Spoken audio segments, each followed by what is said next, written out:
gentlemen, ladies and gentlemen, ladies and gentlemen.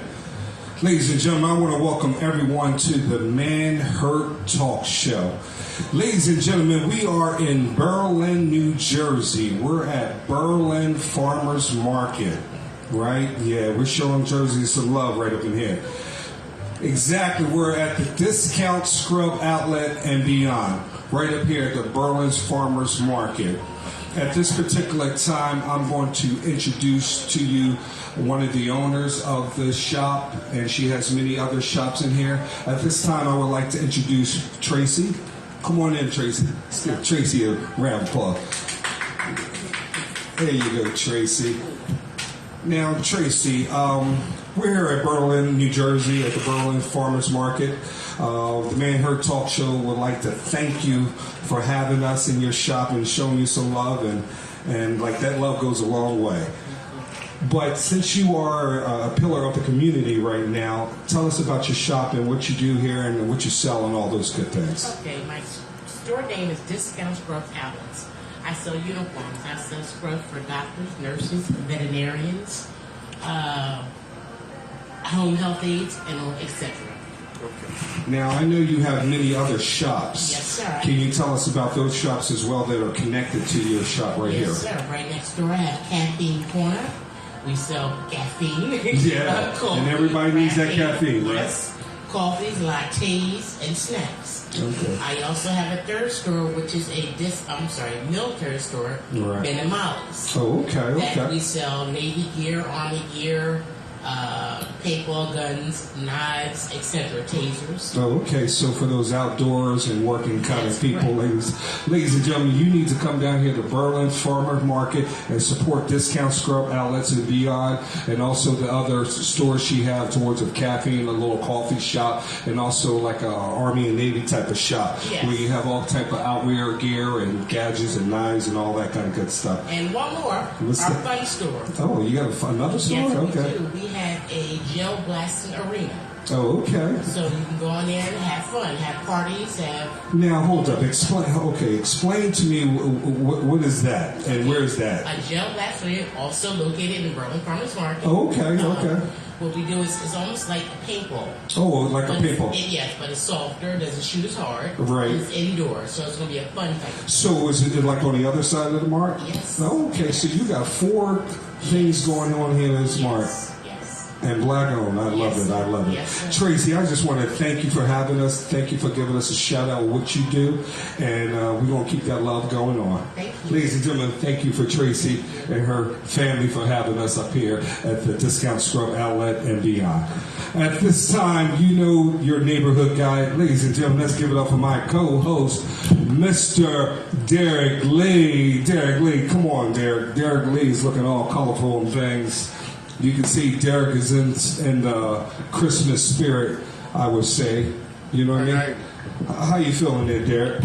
Let's go. Okay. You know what it is. Okay. Everything's good? Hey, man, it was a heck of a Christmas party last night. I don't say this until my birthday. Oh, I know. But hey, I got to give love where it's due. We had a good time last night.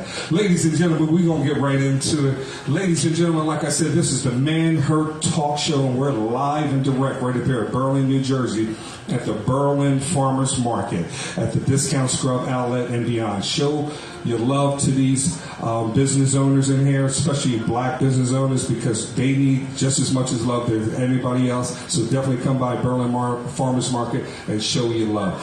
Ladies and gentlemen, the topic that we're going to get into tonight, because we ain't going to waste too much more of your time, it is time versus money, money versus time.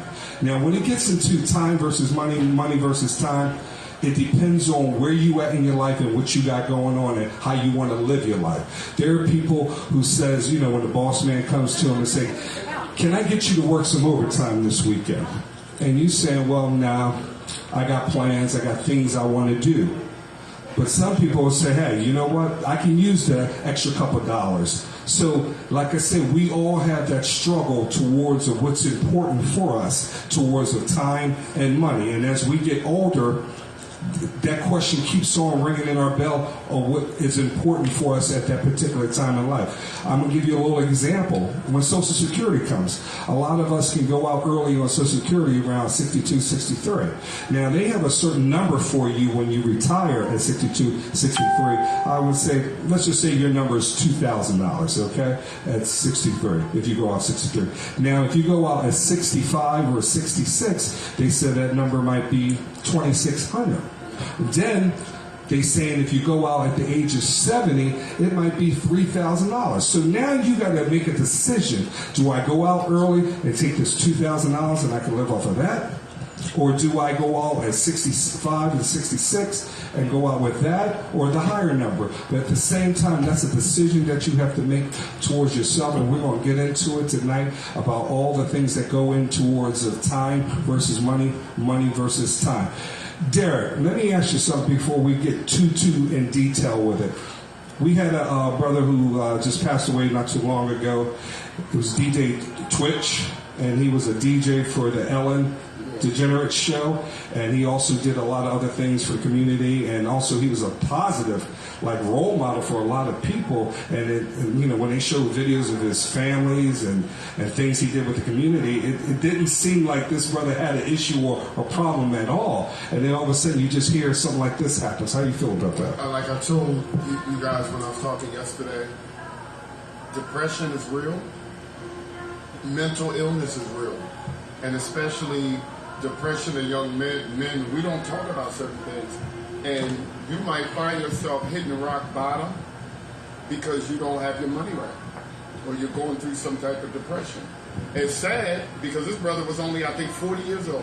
Yes. And a lot of times men don't have anybody to talk to, because if we confide and tell people we're having problems, how many times do men sit back there and they tell, look, I got to go see a psychiatrist, I really need to go. We don't talk about stuff like that. No, we don't even get into such. We don't even want to tell our women, girlfriends, wives, or baby mamas that we're actually having a nervous breakdown. Right, because of and our some pride. of us have had the stuff going on in Philly. You see the man that burned up the woman's house or whatever. Yeah, sad, people very are sad. getting that angry that they burning up houses, they killing people, they taking a kid. Then this morning, the man that stole the 2 kids from the woman, he killed himself a little while ago.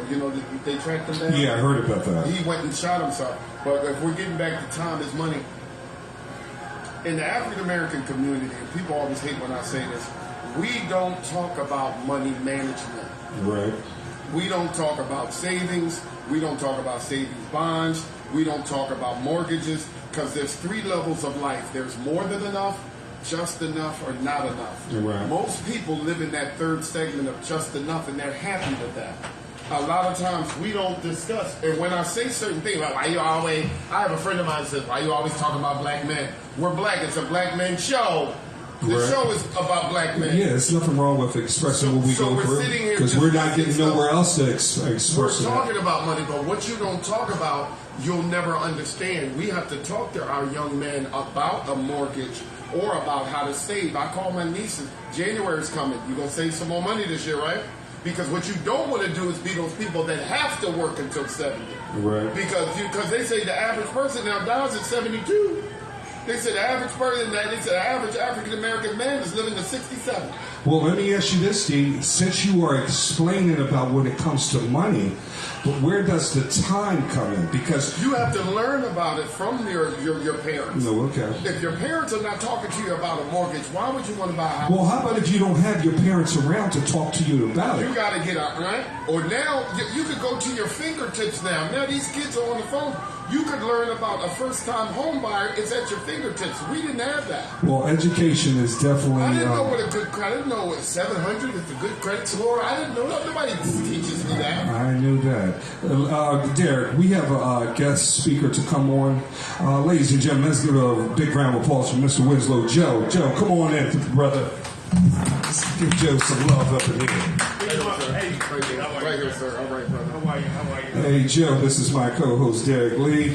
Good. Happy to be here. We appreciate you being here, brother. Now, Joe, like I was explaining to you earlier about the topic that we were getting into was about money versus time versus money. It's a juggling act. It depends on where you're at in your life. what kind of goals you have set for yourself towards what you want to do with your money. And at the same time, what you want to do with the time that God has gifted you with the life that you have. So with knowing that and this topic that we're talking about, and also we got into DJ Twitch and the unfortunate thing that went down with that, brother. So how do you feel about this topic that we're talking about? I think you need to add one more thing into that mix of ingredients. And when you're talking about time and money, so I always let's talk about age and health. Yes. If you put that into the equation, it'll make you look at it a little bit different, because I know when Steve Jobs passed away or transitioned, he had plenty of money. Right. And he just didn't have no more time. Wasn't it cancer? Yeah, but if he had, you would think with the money, you could have bought more time by healing cancer. Well, don't you think that, you know how they always say the term, we're working ourselves to death? Correct. This might have been one of those brothers that just worked all the time. Correct. And that might have played a part towards this health. I mean, the health is right there, but there are things that lead into us not having good health. Correct. I give you a perfect example, Dave. If I'm working all kinds of doubles, next thing you know, I'm hitting the vending machine. I'm eating fast food. I'm eating stuff that is not good for my health. So let me ask you a question. Sure. If you could buy some more time, would you do it different? Sure, but the thing about it is that there's a sacrifice for everything. I mean, we come into this world and we see things, and we see how we can accomplish things. So the thing is that if I want that house, or I want to go on those trips, and I want to do certain type of things, and I go up to that person and say, how can I get this? They're going to say, brother, you got any money? You got to work hard, get an education, and then you might be lucky to have enough to obtain that. I agree. That's all I'm saying. So what I was saying before you came through, Joe, Social Security. Now, Social Security was meant to be a supplement for us. It wasn't meant to be our retirement payment. It was supposed to be a supplement. But a lot of people use Social Security as like their main wages, but I'm not going to get into their business. But I was saying that if you went out at 62, you went out with a certain number. Right. 66, another number. So all I'm just saying, that little $500, $600, $700, $800 a month within a 10-year period, does that make or break you in that 10-year period, or do you feel like I can invest that and then I can still be home doing my own thing? How you feel about that, Joe? Oh, I'm out at 60. Oh, As soon as I can get out, I'm out. okay. I'm taking whatever they got to give me, and I'm out. Only because hard work does bring some type of success. And education brings the knowledge that you can invest in yourself. So that's just me and where I'm at. When I can get out, I want to work for myself. I don't want to have to punch the clock. So that's my thing. And at 60, I'm out. I can stay till 65, and it'll be a little more money, and it'll be some benefits included. But at 60, I feel as though that, I did 23 years in the casino industry, another 20 years in the government. It's time to just be out and invest in yourself and invest in the things that you know you can do to further your success. Now, that doesn't mean I'm going to diminish my lifestyle. It doesn't mean that the money's going to stop coming in. It's just going to be some of the things that I feel as though I could profit in. I'm going to put all the work into that and not all the work into making a profit for someone else. Now, Derek, let me ask you something. Hearing what Joe is saying, obviously every man, every person has a different story towards how they manage time and money. Do you put pressure on other people around you to do it the way you would do it? Or do you feel like, hey, that's on you, bro? You want to put pressure on your family underneath you to do better than you do. So, for example, I bought my house at 30. Can you imagine if I bought my house at 25? It'd be paid off by now. But then I also read an article. They said the earlier you retire, the longer the people live. People who sit back, I'll work till I'm 68. They normally die at 71. They said the longer you work, the shorter your lifestyle is. But aren't they saying what's 68 today is really 58? And we're living longer, we're taking better care of ourselves, so people feel like they can work more for that bag now because they feel good and they looking good, but in all reality, that's still the number 68. So let me ask you a question. How do you define work? Is work going in, punching the clock? Is work sitting at your own desk in your own office? Derek, how do you define work? Derek, you could probably, because this man had not to tell your business, Derek. No, but I worked for Social Security. Yeah, you work for Social Security. I worked for Social Security. So you gave up a government job. I gave up a government job to have my own business. I don't feel like I'm working anymore. It's different. You can't even discuss having your own business, not unless you can discuss it with other people. It's a beautiful thing. Even though they say sometimes you work harder, but when you love what you do and you do what you love, you don't go to work. That's what they But always I say. know people that worked on a job for years. They complain about the job, and I'm like, well, why are you still there? Well, I can't stand these people at their job, and they working me to death. When are you leaving? Well, D, that's a psychological problem. Right. And that's that. I hate to say it. It's like being in a relationship. You always cursing at her, but Joe, you ain't that's got some type of psychological warfare Am I wrong? thing we got on certain communities. Yeah. We complain and bitch about certain Some things. people just like to complain. But that's just them. If they're not doing that, they not living. They not living. So, but let me ask you a question. Do you put more hours into what you do for yourself? Or do you put more hours in when you was at Social Security? I think I put more hours into Social Security because I was sitting there for 8 hours. Then you got a half an hour to drive to work, half an hour to go home, and you working for somebody else. When you working for yourself, you really lose track of time, and you loving it because you're doing the benefit of you. But if I could talk to these young people, I would tell them savings bond. You know, you going to Chick-fil-A, you going to McDonald's. You know, now all the prices went up. Oh, wow. I went through McDonald's. It was like $9, and I was like, it's just me. Well, see the thing. $9 for a meal. But see, the thing is that you guys are on point when it comes to generating money. Right. But what I'm saying is that the topic is money versus time. What I'm saying is there anything in life that takes up some quality time that is more precious to you than some money? That's what I'm saying. It depends on what stage of your life you're in. Right. That's where the age comes in. The age and health. That's Right. So let me ask you this. If I was to tell you, Joe, I'll give you $100,000 right now, go quit your job. And you can never work again. Okay. For another person. For nobody. I can work for myself. You can work for yourself. Give me 50. Oh, 50 will only do it. They take care of you. Oh, You 50 doing will good. do it. See, this is what I'm It saying. depends on how old he is. Well, and who the For a person is. 25-year-old, that ain't enough. Well, Joe's already letting you know he's a hustler by nature. Right. So You usually 50, and I turn that into $2 million. Right.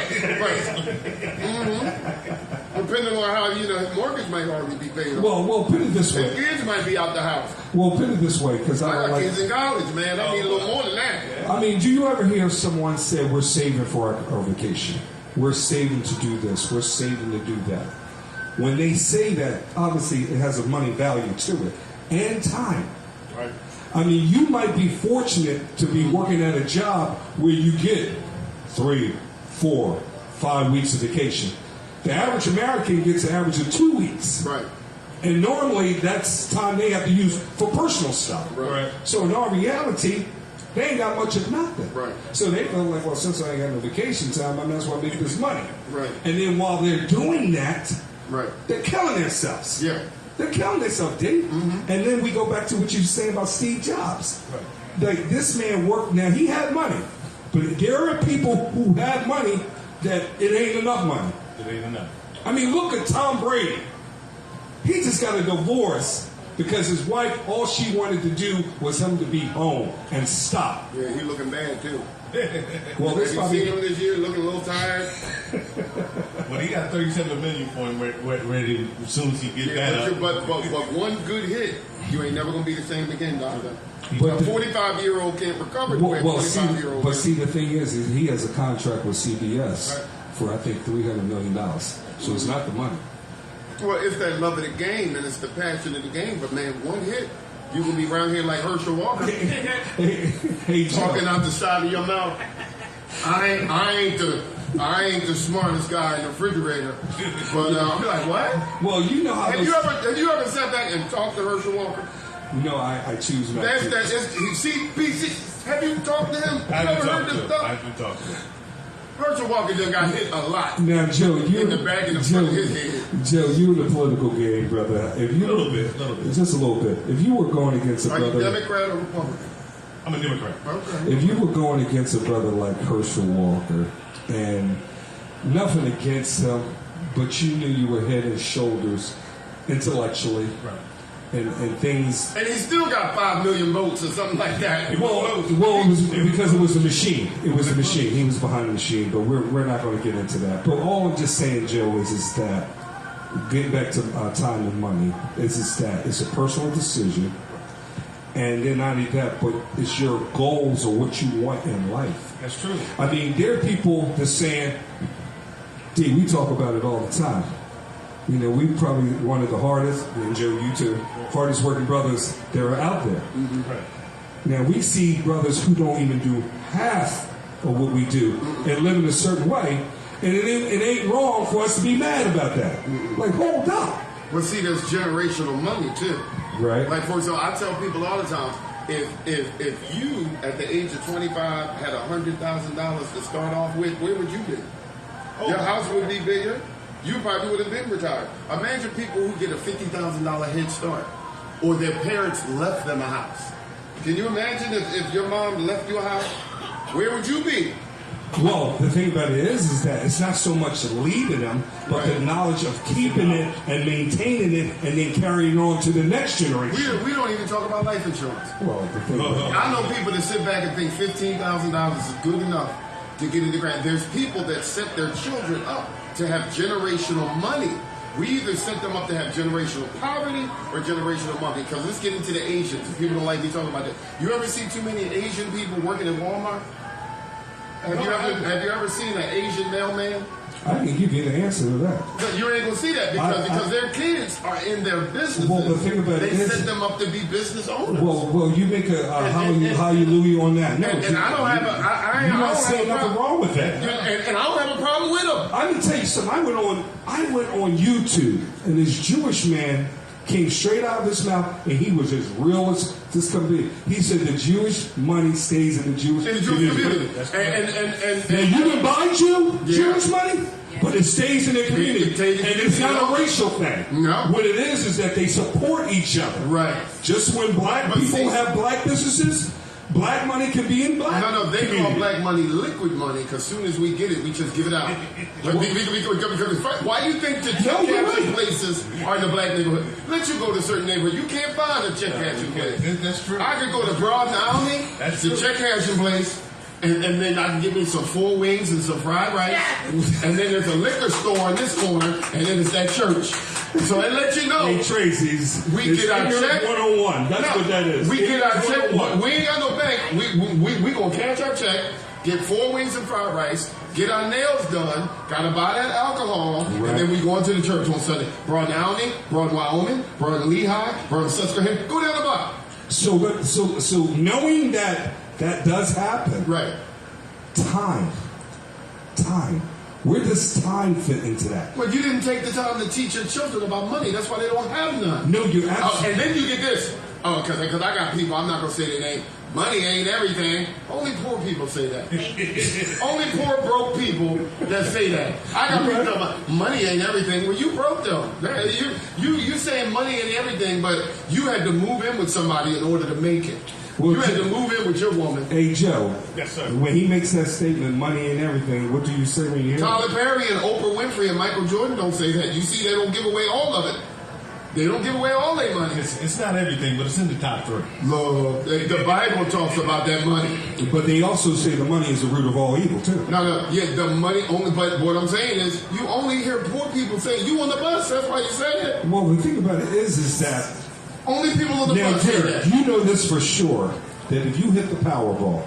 If I hit the Powerball, I'm only going to tell about poor people. Hold up. You hit the Powerball. Yeah. All of a sudden, you got family coming out the woodwork that you never knew. Right. All of a sudden, Derek, you know I love you. No, you won't my come to me like favorite that. Because I don't speak to you now.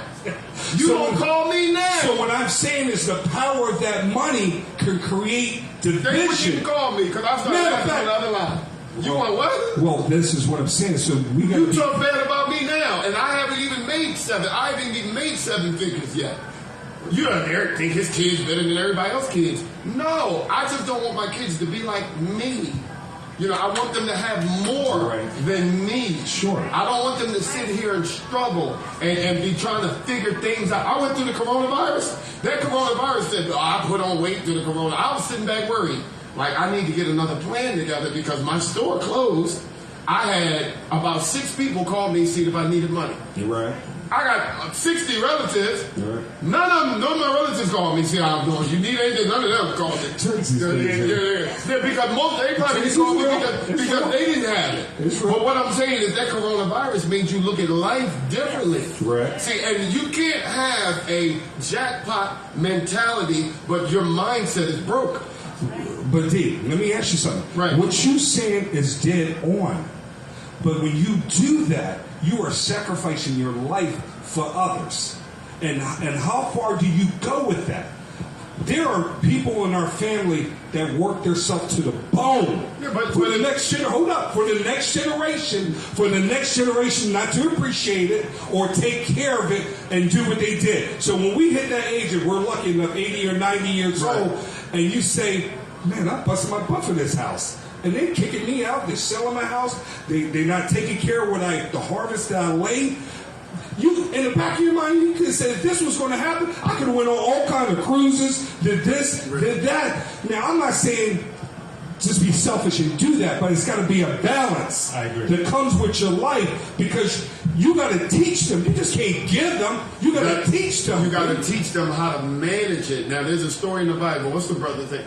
I mean, you know, what's the brother's name in the Bible that he prayed that the king was not King Solomon. What was the king? No, everybody else prayed for rich. He prayed for wisdom. What was the brother in the Bible? I hope my pastor ain't watching. Abraham. It was the king that prayed for. Instead of him pray, everybody said they want wealth. He asked God to bless him with the wisdom and the knowledge of how to manage money. The money management is very important. But a lot of people who knocking, why they always talking about that? These are the folks that don't have nothing. But the thing about it is, D, if nobody shows them how to go about it, they're going to do the ignorant thing that they felt like as though they were raised up with, and they're going to just follow the template. It's too many. You notice with us, it's a whole lot of us renting. You know, we need to teach our children at a young age about the mortgage. Right. You know, about how to pay yourself, how the whole life policy. We don't talk about that. We say, well, you know, I had somebody sit back and tell me, well, I ain't trying to come up off life insurance. I was like, no, life insurance is not trying to come up, fool. It's trying to make sure that you don't go down when your mom died, your sister died. You can't even visit them right. You ever know white folk die on Tuesday, Saturday, he in the ground. Mm-hmm. We die on a Tuesday. 10 days later, we trying to figure out what we gonna do. It's the best bet in America. It's life insurance. You know you're gonna die. We got. And there's a couple people listening on GoFundMe people. Hold up, Joe. You just said it's the best bet in America. You know you're gonna die. Hold up. Explain that, Joe. I mean, if you want to build generational wealth, you can guarantee if you have a life insurance policy that will help you get to that point. Yep. And that home, that mortgage, brother. Because whatever happens, that house got to go down to your people. But when are we going to stop using? When are we going to stop using the template of the raising of the sun, waiting for this damn life insurance? No, because we living longer. No, if you wait, hold up, Dave. If you're waiting for me to die, I might not die until 120 years old. That's why I always say mortgage.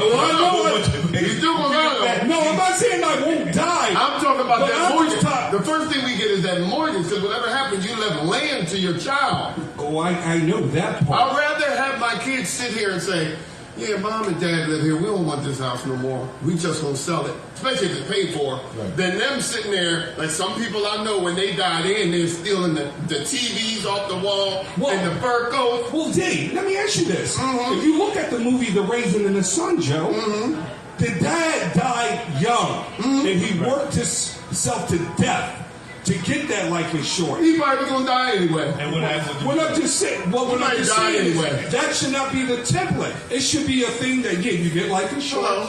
How you doing? You get life insurance, you get some property, you do what you got to do to create a harvest for your kids and everything. Hold on. That's the mortgage. But I understand that. You have to buy land. But the thing is that when do you make the time for you to enjoy life? No.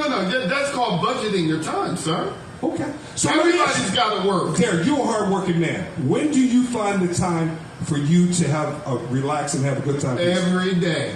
I'm a little OCD, so every day I clean my bathroom. Every day I buy gas. You want to know why? Because I don't want to put $65 in my tank on Friday. I don't mind $7 on You haven't told me that don't bother me. You haven't told me anything pleasure. Anything pleasure? No. My pleasure. I'm a movie and I eat all the time. That's what I like. That's what I do for fun. Okay, I like so movies and I like restaurants. Okay, that's what I do. And I'm the same size for the past 20 years. So don't sit back and say you done got big. I'm the exact same size. So Joe, if you had time, what do you do with your time? Shows like this. This is pleasure for me. Okay. To come out and sharing things with the community. I appreciate that, brother. This is pleasure for me. Now, when it's not this, what are some other things that you like to do? I play a little golf. I go out and make a little golf. Play some of the finest courses around the country or something like that. I play a little poker every now and then. But I do find time to do what makes me feel good, what makes me happy. Now, Joe, what makes it possible for you to, in the middle of the day, to go play golf? Well, you it's hard work. I mean, there was one time when I worked two jobs, two full-time jobs. Right. And I would leave one job at 4:30 and had to be at another job at 6, all the way down in Atlantic City, and only get about 2 hours sleep. I did 13 years of that. So when did the transition happen from doing this to now you can go play golf? Well, the casino closed. That's the only way I would have quit. Oh, so some type of hardship had to happen for that to. He didn't do it naturally. I didn't do it naturally. That's what I'm talking about, D. Brothers have to. Because if he would have been continued to do this to the day he died, probably would have. Well, he might have been working 2 jobs because he had to, not because he wants to. No, but he said you have to work 2 jobs. I know that indeed. The majority of us have to do that. So are we sitting there saying, how are we going to break the chain to know that the next level of our generation underneath us, we want to leave them land? No. And insurance. I'm not even talking about That's what I'm telling you. That's what we need to do. I know what you're saying. We need to teach knowledge of money. D, I'm not even talking And when people say you don't need all that, it'd be the brokest people in your family. D, I'm not talking about the kids this show. What I am talking about is us personally. I'm talking about where do we find... I just was telling people this yesterday.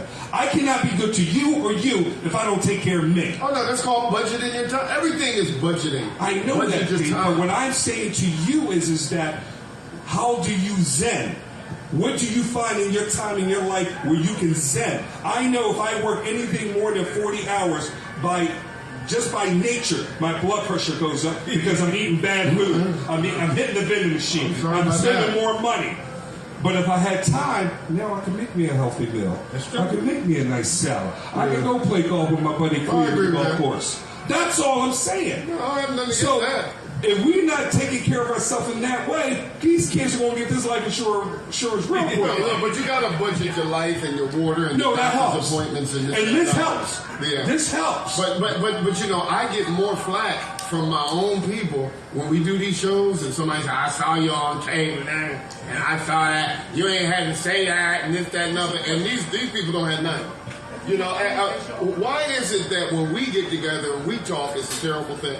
You know, and I try to encourage within my people, we have to discuss stuff within among black men because it's the only way we're going to get knowledge. Right. So somebody tells me, why is it always black this, black that? Because nobody else is talking about that. Come okay. on, brother. Well, I got my brother Cleve here. He has a question he wants to ask. Gentlemen, I got a question. D. Yeah. You touched on it. I just wanted to touch on it a little more because I think he was on to something. Generational wealth. Difficult with black people. It's difficult because we may start it, but there's nobody else to continue it. So it's a mindset, like you were saying. If we don't teach you how to handle what we started, then you're going to end. It's going to end with you. Yeah. We'll take that what you worked hard for, I agree with and squander it away doing what we like to do because we don't know anything better to do. So I think that's a good point. You know, because not only did I leave my life insurance, I left a note to my children. That's a little crazy on what to spend it on. You know, it's in my briefcase. It's this probably. If something happens to me, to my children, I want this, and my sister. Oh, you so morbid. You just said no. I'm handling business because what you're not going to do is take my money and just blow it and go and have a wedding and this, that, and other. This house is your house, not you and your wife or your girlfriend. This is always going to be your house because if y'all don't make it and y'all get divorced or whatever, you're not selling the house and giving her nothing because this was the house that you lived in. So you have to leave instructions of what to do when you have money. But a lot of times we don't have the knowledge of how to take care of what we got. I was telling somebody, all I need to do is God to bless me with $32 an hour. Well, right now you make $25 an hour and you don't know what to do with that. Right. You got to budget what you have. You know, that's real. But Cleve, I'm glad you said, hold on, Cleve. Hold on, brother. I got something to ask you. Now, Cleve is a brother that I respect. He's one of my best buddies. And this guy knows how to manage quality time. And I said, Cleve, one day I want to be like you a little bit. Because this man knows how to get the job done, but also knows how to turn the light off, hit the switch towards his leisure time. Mm-hmm. And I'm always constantly asking Cleve, how do you do it, brother? Mm-hmm. How do you do it? Because a lot of us, although we might have to be at a job from 9 to 5, mm-hmm. it actually starts when we get up. So that's mm-hmm. actually 2 hours before we go, and then actually 2 hours after we come home. So Cleve, not to put you on the spot, how do you find your way of hitting that switch and making that transition so when you have your quality time, you know how to enjoy it? Well, I'm gonna be honest with you. Quality time is every time I wake up. You know, I had to really understand what it is I want in life and not what life is throwing at me. Because if you don't know what you want, life will throw a lot of things at you, and your first thing to do is catch it. You got to try to handle it. Try, the white picket fence, the family, but is that you? And it may not be. So once you find out what it is that brings you joy, makes you happy, then that's what you focus on the most. And as far as taking care of yourself on the day-to-day, if you got any oomph about yourself, you're going to do that. But you're going to have more pleasure out of the day-to-day because now you're more in contact with who you are. Now, wouldn't you say that the average person who busts their butt working is actually more working for others, more so than their self? When do you find it in yourself when you're saying, okay, I'm not being selfish, but in order for me to be that extra for you, you got to let me take this nap. You got to let me have a weekend once in a while. You got to let me enjoy my wife. And if you let me do that, and you hear how I'm talking, let, how can you let somebody else control your life in that way? It shouldn't be that. You should have control of your life, especially if it's your children. So all I'm just saying, Cleve, is that I commend you how I'm not saying you perfected it, but you are better have a hold on it more than people I know. And like I said, I think you should write a book on it, brother, really, because I think a lot of us is working for other people. Well, let me just start in. I don't want to veer off the subject. You ever notice that sometimes Asian people have just got to this country, and in 10 years, they own a house and a store on your block? They just got off the boat. And why is that? You've been here 3-4 generations. You ain't got nothing. And why is that? Well, they discuss, they go find the knowledge, and they work amongst each other to get what they need. Sometimes they sit back and try to buy a whole bunch of houses on one block. Indeed, it has nothing to do with it. Okay, well, I'm going to tell you what it is. Listen, I'm going to say. Either way, it's embarrassing because you've been off the boat for 7 generations. Listen. Your house still ain't paid off. But you're not. They got 2 houses on your block. You're not accounting for the psychological, mental, generational abuse that we have carried from generation to generation. We wake up and we turn on the TV. You're a loser. You're a statistic. You're this. You're that. Why do you think when you want to take a blinker? When you talk about, you want to take a blinker? What is a blinker, son? No, come here, son. Come here. No, Dave. No, he might got the right one. No, Dave, don't. See, this is what I'm talking about. We get caught up. No, it's for what they mean by blinker. See, this is what I meant. We always throwing around that crabs in the barrel mentality. We need to stop that with that saying. I'm telling you this right now. We need to stop. You know what crab in the barrel mentality comes from? It's just when you're in a distress situation and you're trying to get out of it. When crabs are in a bucket, they're not racial. They're trying to get the heck out of that bucket because they're in a distress situation. And we throw around that crab in a barrel like we're hating on each other. No, when you're in a distress situation, you do what you have to do. But how long are we going to make an excuse about how come we're not? Well, the thing is our excuse is that we always talk about we always talk about other ethnics when we need to stop and look at ourselves. But you need to start looking at yourself about why you still at the same level. You talk a good talk. But for years, you still in this. You know what I hate about certain people? When they sit back and tell me, you know, I'm about to own a store. I'm about to lose weight. I'm about to buy. Call me when you do it. I hate to talk to people that's always about to do something. Right. Get it done. And when I see other people, this is the thing with people, Derek, why you always talk about black people? It's a black show.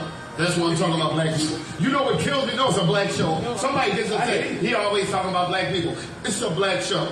When a white man got his stuff together, has his goals, know what he wants to do, has it written down, it's called confidence. When an African-American man does the same thing, they call it arrogance. I agree.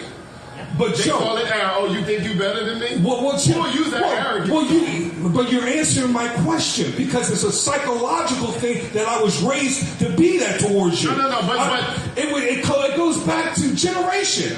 One's in the house, one's in the field. But we were meant to go at each other. No, we weren't. But what I'm talking about from a standpoint in this country. But what I try to tell my people, and I try to tell my son and my children, I'm not going to change my confidence because of your insecurity. I agree. I've been places and people, oh, Derek, you know such and such is coming over. Don't say nothing about, your store. And don't say nothing about how you doing it. And I'm like, what? Well, she might feel uncomfortable. I'm not going to change my confidence because you insecure. I can't help it if you ain't got nothing going on. Right. When people ask me how's life, I'm gonna tell them what you want to know about. What you want to know about? And I got a list. I'm doing this. Yeah, but it might offend her. No. Why is it when black people make goals, we'll call it arrogant, but when white people make goals, it's called confident? Well, Joe, hear what he's saying. What do you feel about that? Do you think that we should block our blessings to make other people feel comfortable? I got new confidence. No, you never should block a blessing. You should receive a blessing tenfold, because that same person that's going to have a lack of confidence on your blessing, I guarantee, or I would think that he's going to be a lack of confidence on anybody's blessing. So I wouldn't block your own blessing for the nature of someone else. Tracy, come here for a second, if you don't mind. Just for a second, Tracy. Because, Tracy, you are a business owner. You're a black business owner. And I know you deal with a lot of things in our community as well as things that are not in our community. What do you feel with you being a business owner and you're growing your brand? How do you feel your community is treating you? It could be better. I have a lot of black customers that come in. Oh, yeah, we're coming back. And I don't see them back. And that's real. So it's more or less in here, we pass the word amongst each other. Right. We have to help each other out. Like you were saying, I own a coffee shop too. My son works in a coffee shop. I'm getting him to own his own business. See that, and that's beautiful right there. My husband is in the military store. Right.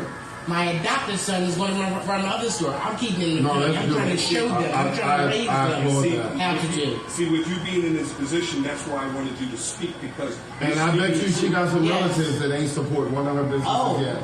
Including my mother. Yeah.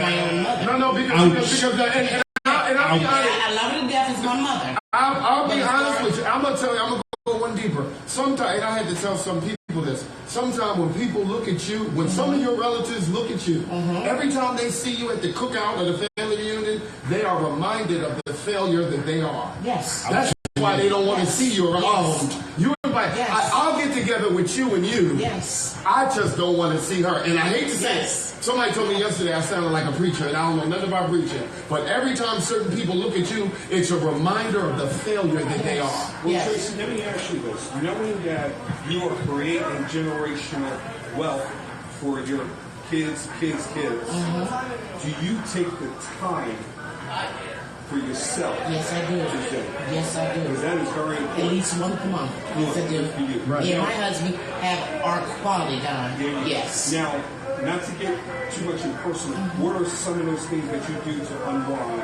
to relax yourself, so you can come back? We might go to dinner. Okay. We have 3 days off here. We might go to Vegas. Okay. We might go to Puerto Rico just for 3 days, And don't just to unwind. Don't even feel guilty of Not because at you all. put the work in. Not at all. I'm here from But 8 I commend you for to 9 every night. And Tracy, you got a beautiful shop. I mean, you Thank got you. scrubs. I mean, Thank you. You can fill a whole hospital with the good shit. Oh, no, it's beautiful. Thank You know you. what I mean? So we're going to definitely. Let me ask you a question. Let me ask Tracy a question. So, what encouraged you or instilled you that need or the desire to show your children, would you lead by example, that business ownership is important? I've been mortgages 25 years. I got laid off 2 years ago. Had a stroke. I've been under my military stroke. My husband has been under the military stroke for 8 years. I watched him. He's done it from the bottom and it's come up all the way.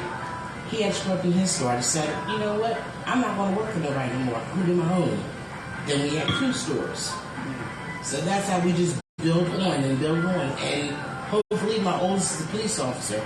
He's going to give us 1 day a week just so he can get his in. Because once again, it's going to pass down to them. Now, Tracy, can I ask you something? Because, Joe, this is what I asked you. You were telling me you were busting your butt for 2 jobs. Right. Something dramatical happened. Right. She had a stroke. Something dramatical happened. But if these things don't happen, we continue the template that we've been raised about. This was when we're down and say, what are you going to do? You going to get up? Or you going to take that strength that you have within yourself, and the next thing you know, you're blossoming like you've never blossomed before, and you said, my God. But why did it have to take a hardship? Not knocking what we do, but because of where we come from, and the template that they say, you are what you are. You can't have this. You can't have that. See, you wouldn't be the success you are. I wouldn't be the success of man. And we didn't realize that I got to stop the bleeding. And I want to live and make something out of myself. And now our kids see that. Now they're flourishing from that. And you will hope that they don't have to do the blood, sweat, and tears that we have to. It will help a little bit because they need to fill the ground a little bit. Yeah. You know what I mean? To appreciate it. So I God bless you, Tracy, and continue to do what you want. I know you didn't want to go there, but see, it only comes better when it comes from the source, so people can hear that. And with you being a female, because you were saying you were allowing your husband to take on that load, and you said, "Hey, honey, I'm not doing anything right now. Right. Let's do this." And now look at you, kind of the conglomerate right here. Right. You do a conglomerate here. Beautiful. Black businesses in this day and age. Yeah. She just built up generational wealth Yes. by teaching her son. Yes. Teach him how to be wealthy, not give him your wealth. Yes. Then he can hold on to it and he can teach. Exactly. Because he's down there working at the coffee shop next door. Yeah. But even if we do work at the Walmart or we work at the Dunkin' Donuts, if you budget off what you have, you know you're not supposed to have a Mercedes and you make $8 an hour. You better go and get that neon for the first couple of years and work it out. You know, so sometimes you have to live in your. You don't want every week. You got more bills than you have money. Well, put it this way, because some of us are more flashy than others. Right. If you're paying for it, nobody can say nothing to you. But if you in your mom's basement, somebody else is paying for your food, your room and board, then come on. Come on.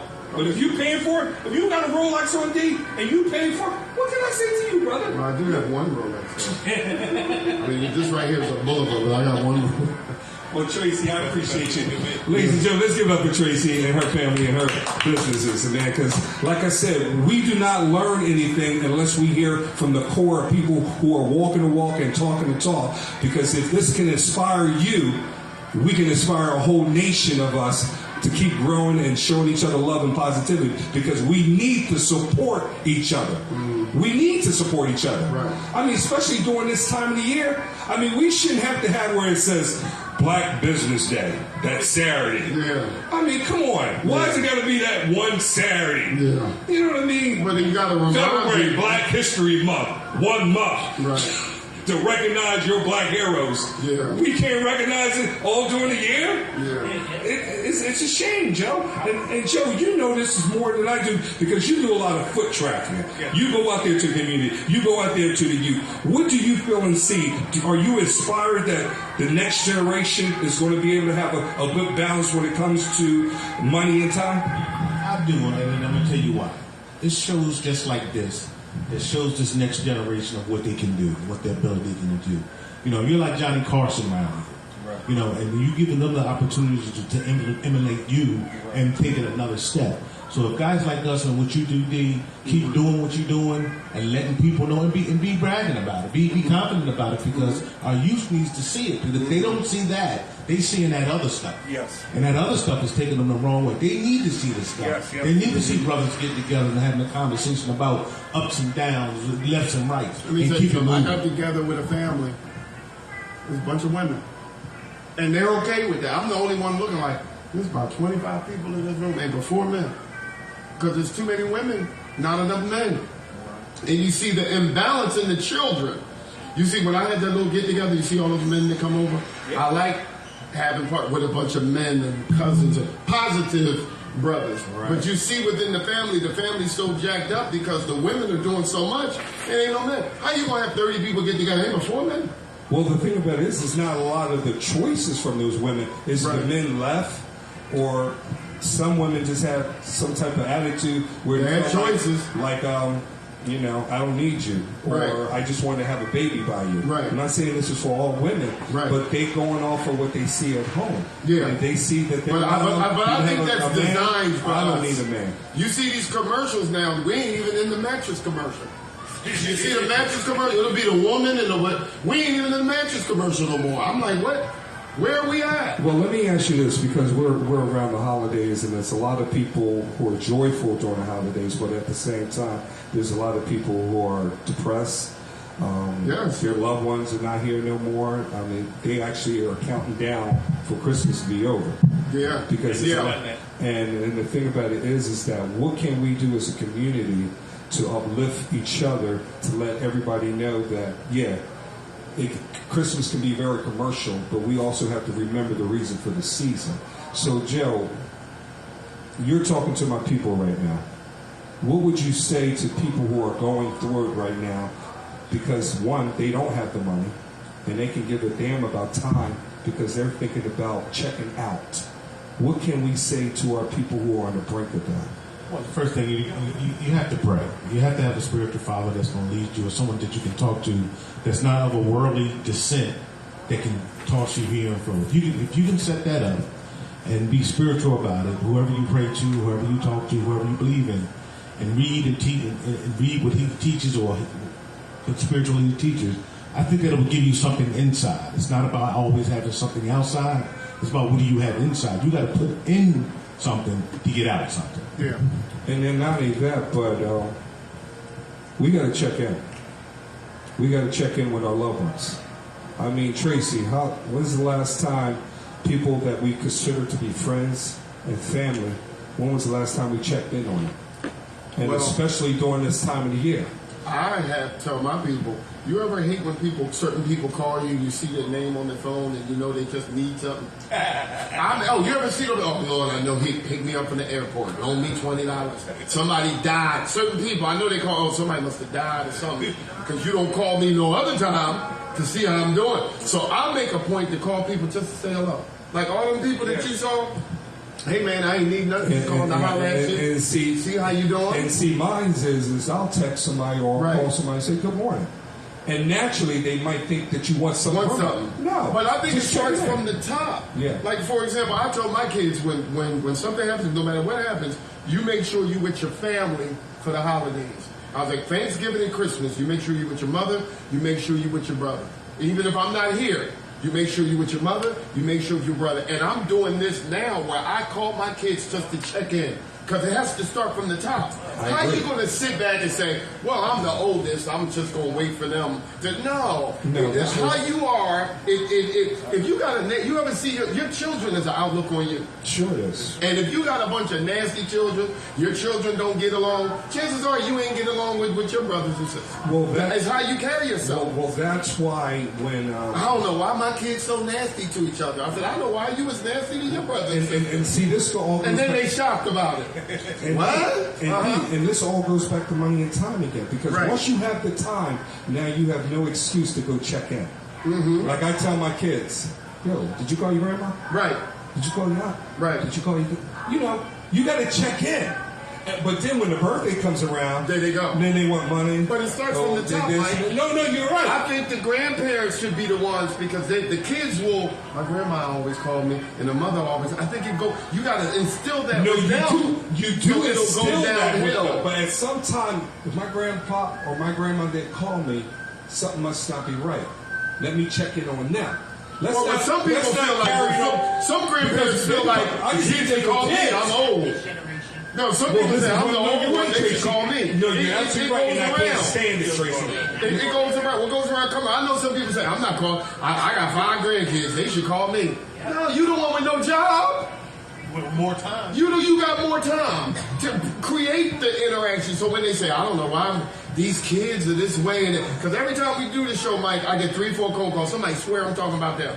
Hey, no, why you had to do that talking about them? Every time I said we were having open conversation, but it just so happened I hit home with you. Well, what do they say? They always say, well, if you had something you wanted to say, you should have just let me know.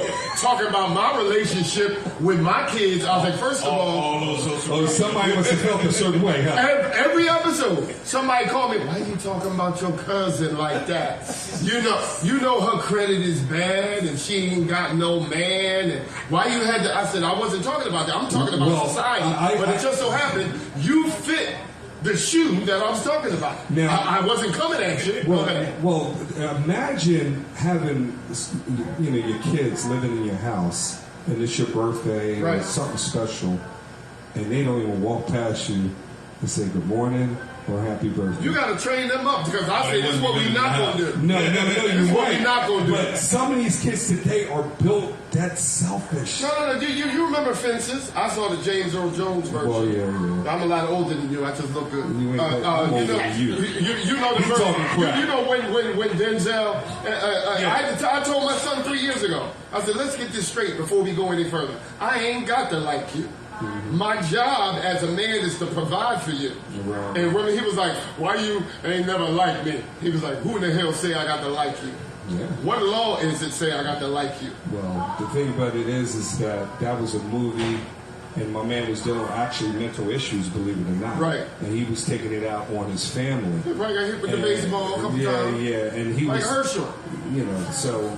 And then once again, it goes back to that. You see, Herschel crazy. You see, Herschel. See, I was watching something. It was about a movie about the werewolf, and it was about the vampire. See, the werewolf and vampire. And I sat back and watched, and I said, I'd rather be a vampire. I'd rather be a werewolf than be a vampire. Why that? And that's good, because the vampire got to suck people's blood. At least the werewolf didn't have to do that. I mean, Herschel was talking so bad that we need to put the little bouncing ball when he's underneath. Well, the crime was they kept the camera rolling. You know, when black folk don't understand somebody who was his manager should have said, that's enough. When black folk don't understand black folk, it's a problem. No. And then you see Barack come out, and Barack was like, what did he say? He was, America. I saw Mr. Walker, and Mr. Walker had a debate about werewolves and vampires. And Mr. Walker, I don't think you millennials know that Herschel Walker was a hell of an athlete. I talked to Michelle and Sasha and Malik. He was trying to be and Bo. Is Bo still alive? Remember the dog? Is the brother? Is Bo still alive? And Mr. Walker said he'd rather be a werewolf other than a vampire. I myself has had this debate when I was 7. And he goes, Mr. Walker, I mean, come on, Herschel Walker crazy. Well, check this out. We're going to wrap up the show, Joe. I thought that was a pretty good Barack. We're going to go past everybody good Barack? and ask them once again before we wrap up the show. The topic was money versus time. In your last words, sum it up for you personally. What does that mean for you? For me, I'd rather have the time. Okay. I can always go get money, but I can't go buy time. Isn't that amazing? And time is a valuable thing to have. So if anyone has any for sale or know where I can get it, give me a call. I'll come pick some up, Brother, good luck. and go with the time. It seems like they only have in those fictional movies. Derek? You'll never see a Brinks truck ride behind a Hertz. You can't take it with you. Yeah. It depends on what you do with it. And let's teach our next generation how to manage and maintain. Tracy, come on up for one more second. Just one more time. Tracy, I want you to grab one of your scrubs just to let people know an example of what you have in the shop, because you got some beautiful things in here. And I think people have to recognize that if you're in the medical profession, ladies, gentlemen, she is selling these scrubs at a discount price. And you need to come and support down here at the Berlin Mark. Oh, scrubs. Yeah, because they be working a lot of overtime, and then not only that, but you're essential business, because during the times when we need our medical people, they need places like this to buy their uniforms and everything. So I just want to applaud you for that. Since you're here, money versus time, what is your opinion on that? My time is valuable. That's the bottom line. It will always be money. My time is valuable. But the time is valuable. And ladies and gentlemen, I feel the same way about time as well. I mean, like you said, you can always make money, but that time is very precious. So I hope that each and everyone who's watching this, and everyone out there in YouTube land and Facebook Live, is that you do something with your time. Make every second, every minute, every hour count. That money, I'm going to tell you something, it can only give you a temporary high. But that time is something you can last forever. And sometimes the best things that are the best times is free. It's free. Some of your best times, there was no dollar sign that went with it. Yeah. It didn't, D. So, D, I'm going to let you wrap up the show. I ain't got nothing to say. You got to tell them about that nice sweater you got on. Oh, this Christmas sweater? Oh, here's one of my regular Christmas sweaters. I think it's, what's that place called? Spencer's? Oh, yeah, Spencer's, $49.99. And Barack would say, Derek, Miguel, and the guys, by myself and Michelle, we thank you so much for coming. And yes, we can. Ladies and gentlemen, I want to thank everybody for watching the Man Hurt Show. Ladies and gentlemen, let's give it for my man Winslow Joe, my co-host Derek Lee, and definitely Tracy, the owner of Discount Scrub Outlets and Beyond. Come and support them right up here at the Berlin's Farmer Market in Berlin, New Jersey. God bless you all. Happy holidays. Peace.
Such as